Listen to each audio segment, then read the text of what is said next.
Project Convergence 22 to me is ensuring that we can link advanced manufacturing across the sustainment elements of the UK, the US, and Australian forces.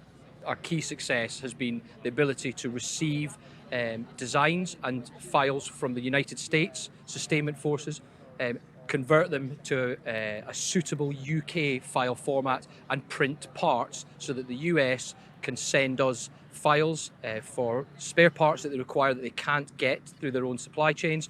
We can print them and provide them to the United States for use on the battlefield.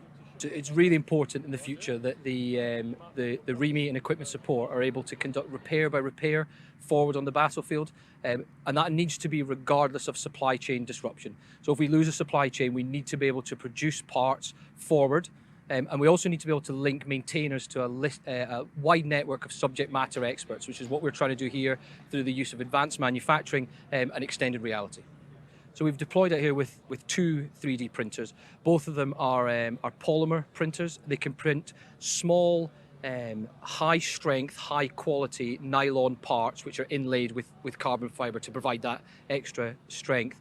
They're designed in such a way that they can be deployed in an austere environment, so they can print on the move or print in any environment that we need them to across the world. The benefit to maintainers on the battlefield is huge.